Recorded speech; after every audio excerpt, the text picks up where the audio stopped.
Grendel doesn't bark when my key hits the lock. That's when I know something is wrong. Grendel, an 11-year-old beagle mix, still barks at the mailman, the neighbors, squirrels, cats, any strangers at all, despite his age and flagging energy. And I can count on him barking with joy when I come in the back door every evening. If not for him, I'd always be greeted by stone-cold silence. And that's what I hear tonight. I toss my keys onto the kitchen counter and slip my coat off. Grendel? Everything looks normal. Grendel's food bowl is nearly empty, which means he's eaten while I was out at the library. I usually manage to keep the kitchen clean, mainly because I don't cook. The appliances are here and everything appears to be in order. But something feels wrong. Without Grendel's barking, the house seems unsettled, off. A chill flash freezes up my spine. I feel like an intruder in my own home, like I've walked in on something.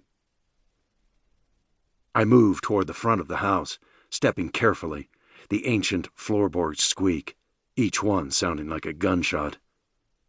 Grendel typically spends his time on the couch when I'm gone.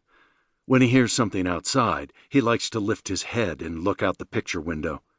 He lets out a series of barks that make him sound much more vicious than he really is, and, once that's out of his system, he flops back down as though he's just run 20 miles.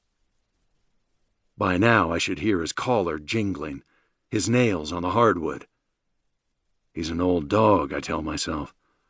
Old dogs don't live forever. Grendel? When I reach the entrance to the living room, I freeze in place. Everything is where it's supposed to be. The lamp I always leave on is on. The furniture is arranged the way it's been arranged for years. Nothing is disturbed. Nothing is broken. And Grendel sits on the floor, his tail flopping back and forth when he sees me.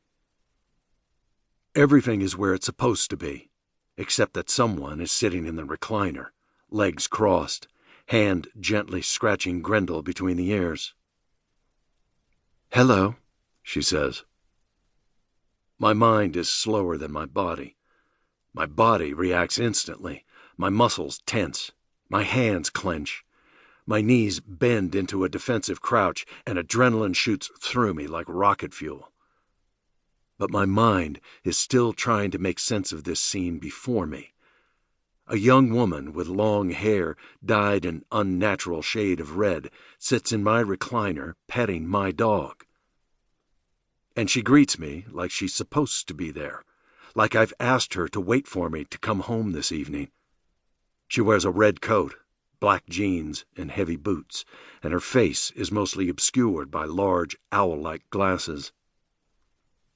"Who the hell are you? You need to get out of here."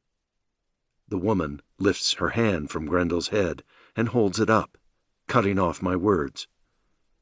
Grendel bounds over, sniffs my shoes. He would have barked when she first came in, but he always barks the first time he meets someone. Then he gets used to them. He looks happy to see me. "You know who I am, Connor," she says, "and once you remember who I am, I think you're going to know why I'm here." "I don't know who you are," I say, "but I am going to call the police if you don't get out. If you didn't take anything and didn't hurt my dog, you can just leave, and I won't press charges." She ignores my threat. With a slow theatricality, she lifts the glasses off her face and folds them, placing them carefully in her lap. She blinks a couple of times, but remains quiet. "If you want food, you can take it. Or money, I'll give it to you. But you have to go." "Connor." And then I finally see it. Her face is suddenly familiar. The eyes are bright blue. The shape of her face, thinner, much thinner, but recognizable. She must realize that I'm starting to really see her, because she smiles knowingly, like a chess master who has just outfoxed a lesser opponent.